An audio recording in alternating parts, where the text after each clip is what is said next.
And Bayonetta, though she may not be the beast she once was, she loves comboing big characters. Yep. And right off the bat, they're going to be starting on PS2. I feel like this is an interesting stage choice. This is not a stage that Dill normally prefer to go to. You normally like to start on Kalos or perhaps something like Battlefield. But regardless, Apollo misspacing his side B on Dill's shield. He's going to get a little bit punished for that. We're going to see plenty of kill slide approaching, although I would like to see a bit of the aerial pressure that Bayonetta can put out, because Dill's going to be running back and forth as best as he can, try to equalize a lot of that damage, because one touch and Apollo's able to get so much damage. Look at this already, 87%. And right away, like going with the really aggressive side B off of ledge and unable to convert anything off of it, going to have his disadvantage perpetuated.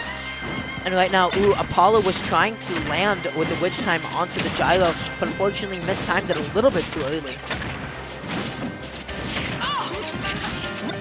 Yeah, we're probably going to see a harder zoning game than combo game when it comes to Rob in this matchup. Just because there's no reason for Dill to like actively press onto Bayonetta. Even though he does have some buttons that let him get aggro in close range, it's still risky, especially at these higher percentages.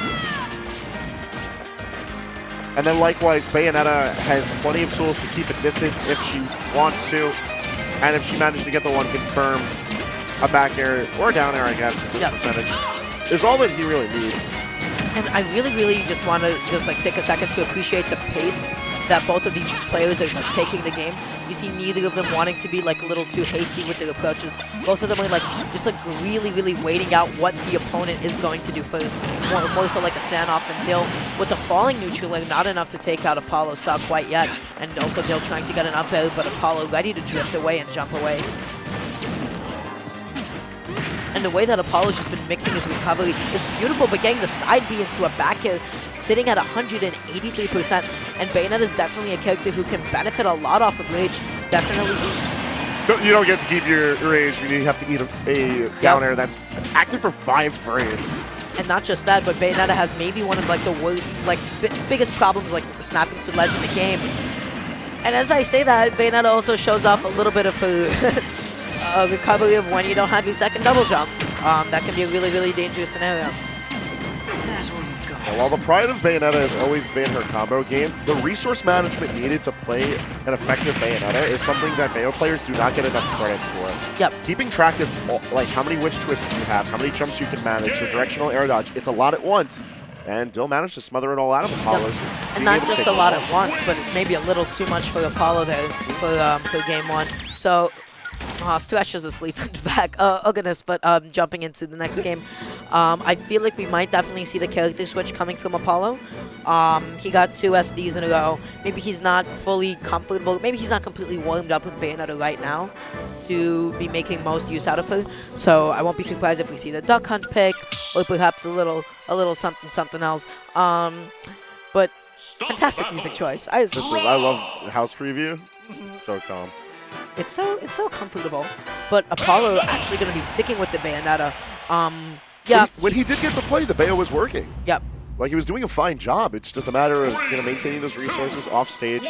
It's clear that he wants to wait out certain situations from Rob, and I don't blame him, but got to be a little bit careful, especially if Dill's going to try to force the situation down your throat. Yep.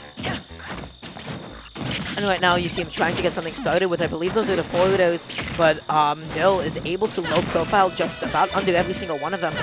Dill is like showing off a little bit of his matchup experience right now. And wow, that was amazing. Just like abusing the fact that Apollo couldn't snap to ledge there because he bounced off of the gyro. He didn't necessarily get hit by it, but he bounced off of it and then got hit by a spike. And I love this recovery mix from Dill right now. Oh my goodness. Finally touching the ground, gets his fuel back, and that was a really good start for Dill. Yep. Proving that he doesn't just need games handed to him in order to take them, but he's going to have to make that up for the rest of these stocks. And I want to assume for the best that Apollo's not going to take this lightly. Like going 2 SDs into getting 0 to death, and now getting heavily pressured now. Dill is looking really comfortable in this matchup. And I'm really, really surprised that the neutral B didn't connect it, but definitely working out for Apollo, able to connect it back out. And right now, this is his stock to take it. This is his ledge to control. A great read for the desperation to get back onto center stage with the side B there. So I love that option coverage from Apollo, ready to catch one of Dill's forward airs. And that is something that makes Dill so particularly menacing when he gets back onto stage. The way he saves his jump, the way he mixes up his up B timing, he will jump at you aggressively out of nowhere. If Apollo can force the mid to high recoveries more, I would love to see more pulling climax right now where it's just a Rob show. This is an amazing play from Dill right now.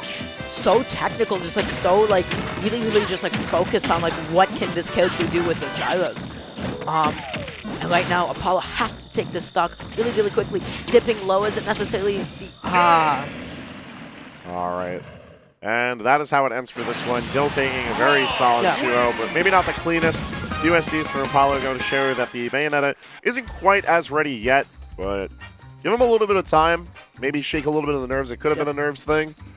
And I would love to see more Bayo from Apollo.